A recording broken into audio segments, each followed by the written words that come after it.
नमस्कार, मैं हूं रेखा पालीवाल। और अगर आप स्वयं को और अपने बच्चों को बचाना चाहते हैं आलस से, निष्क्रियता से, पठन पाठन में मन ना लगना, खेल कूद में मन ना लगना, बस निष्क्रिय होकर पड़े रहना, ये मूलाधार चक्र अगर आपका इनएक्टिव होता है, यानी कि मूलाधार चक्र आपका खराब होता है, निष्क्रिय होता है, तो आप स्वार्थी हो जाते हैं, आलस्य वाले हो जाते हैं और आप बैठे रहने का मन करता, कुछ भी करने का मन नहीं करता, इसलिए आप जीवन में सफलता नहीं पा पाते हैं। अगर पानी है आपको जीवन में सफलता, तो अपने मूलाधार चक्र को एक्टिव कर लीजिए। और ये धन और सम्मान से भी जुड़ा हुआ है। सीधी सी बात है कि जैसे ही आप अपने मूलाधार चक्र को एक्टिव करेंगे, वैसे ही आप मेहनत की तरफ बढ़ते चले जाएंगे, आलस्य और निष्क्रियता आपकी खत्म होती चली जाएगी और आप अपने सारे कामों को सुचारू रूप से कर लेंगे। और जो व्यक्ति अपने सभी कामों को, चाहे वो पढ़ाई हो, चाहे बिजनेस से रिलेटेड हो, चाहे घर के काम हो, चाहे कुछ भी हो, अगर पूरी तरीके से समर्पण भाव से करने लगता है, तो आपको धन और सम्मान दोनों ही पूरे समाज से प्राप्त होते हैं। तो आइए देखते हैं, इस बच्ची के साथ करते हैं कि आप अपने बच्चों को कैसे करवा सकते हैं मूलाधार चक्र एक्टिव। मूलाधार चक्र का मतलब है कि जहां पे आपकी एनस एंड यूरिन का पार्ट होता है, उसके बीच में आपका एक चक्र होता है जो रेड कलर का होता है। और जब वो इनएक्टिव होता है, तब आप निष्क्रिय हो जाते हैं, स्वार्थी हो जाते हैं और आलसी हो जाते हैं और कोई भी काम करने का मन नहीं करता है, और उसका कलर होता है लाल। तो देखें, रेड कलर को हम ऊर्जावान बनाने के लिए, अपने अंदर ऊर्जा भरने के लिए हम कैसे करेंगे, बच्चों को कैसे करवाएंगे और हम कैसे करेंगे, बताती हूँ दो। और एक तीसरा और बता दूंगी जो कि बहुत आसान है, आप भी अकेले चुपके से कर सकते हैं और अपने बच्चों को भी करवा सकते हैं। आइए देखें कैसे। तो पहला होगा स्प्लिट, यानी कि पैरों को आगे और पीछे फैलाना। ये अभी आप बच्चों को शुरू करा देंगे तो बहुत आसान है ऐसे करना, बड़े हो जाएंगे तो नहीं कर पाएंगे, और हमारे और आपके जैसे लोग नहीं कर पाएंगे, तो हम और आप कैसे करेंगे, तो उसको देखेंगे आप।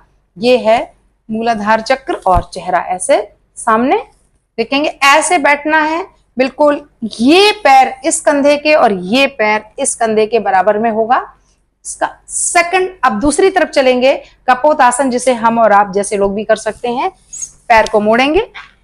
कपोत आसन नंबर 1 भाग 1 आसानी से करने के लिए इसके 2 और 3 और 4 पार्ट तक हैं, लेकिन हम अभी इतना ही आपको करके दिखाएंगे, जिससे आप आसानी से कर सकती हैं, आपके बच्चे आसानी से कर सकते हैं, आपके पति आसानी से कर सकते हैं, आपके भाई बहन सभी आसानी से कर सकते हैं। बिल्कुल ऐसे बैठ जाना है, सीधा सर रखना है और इस तरीके से आपको बैठे रहना है। एंड सेकंड, धीरे धीरे हाथों को आगे ले जाते हुए ले जाएंगे हाथों को, और ये नमस्कार की मुद्रा में सर को जमीन से लगा लेंगे। आप यकीन मानिए, जब ब्लड सर्कुलेशन सर की तरफ जाता है तो आपका आज्ञा चक्र भी एक्टिव होने लगता है। पेट दबता है, इससे आपका मणिपुर चक्र, या ईर्ष्या और द्वेष का भंडार रहता है मणिपुर चक्र में, तो ये भी दूर होता है और ईर्ष्या द्वेष से आप निकल कर आप अपने कामों को सुचारू रूप से कर पाते हैं। इसलिए ये आसन आपको बहुत लाभ देने वाला है। बेटा वापस आ जाएंगे, देखिए कैसे वापस आएंगे, और इसी को दूसरी तरफ से, दूसरी लेग से भी करेंगे।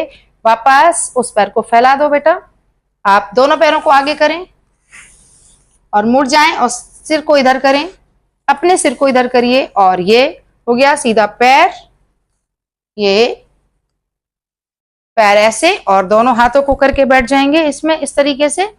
और पहला और दूसरा अभ्यास धीरे से जाएंगे,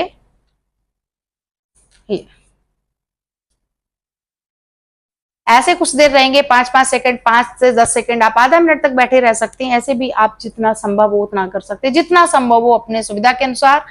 वापस आ जाएंगे। यदि आप इसको नहीं कर पा रहे हैं नीचे जमीन पे लगाना, तो ये सोफा है, आप यहाँ पे भी हाथ रख के इस तरीके से भी इस आसन को कर सकते हैं। ये अभ्यास कुछ देर इसमें रुक सकते हैं आप। बड़े लोग बच्चों की तरह तो आप ऐसे कराना शुरू कर दीजिए। इसका थर्ड पार्ट कपोत आसन कैसे करेगी पीहू, पैर को ऊपर उठाएगी, हाथ से पकड़ेगी और दोनों हाथों से आप अपने बच्चों को शुरुआत करा दीजिए। यकीन मानिए बच्चों का आलस एकदम से दूर हो जाएगा और बच्चों को पढ़ने में मन लगने लगेगा। सीधा करेंगे बिल्कुल, वापस आ जाएंगे और यही प्रक्रिया दूसरे हाथ से, दोनों पैरों को खोल लें सामने से और बहुत ज्यादा ताकत अपने बच्चों के साथ मत करिएगा, थोड़ा थोड़ा ही सिखाइएगा। इसके बाद एक अभ्यास और चलते चलते मैं आपको बता दे रही हूं। कान पकड़ के खड़े हो जाओ, दोनों कान पकड़ के खड़े हो जाओ और कान पकड़ के अपने बच्चों को खड़ा करवा लीजिए आप ऐसे, और पैरों में थोड़ी दूरी, और बैठ जाएं, खड़े हो जाएं, बैठ जाएं और ये खड़े हो जाए। ये सजा नहीं है, ये आपके बच्चे के मूलाधार चक्र को एनहेंस करेगा। आप भी कर लीजिए अकेले में, कमरे में जाके सुबह उठें, फ्रेश हो जाएं, उसके बाद आप भी 100 बार उठ लीजिए। अगर आपके घुटने में दर्द नहीं है तो अपने पति अगर आलसी हैं, आपके बच्चे अगर आलसी हैं तो 100 टाइम उठक बैठक लगवा लीजिए। धन्यवाद।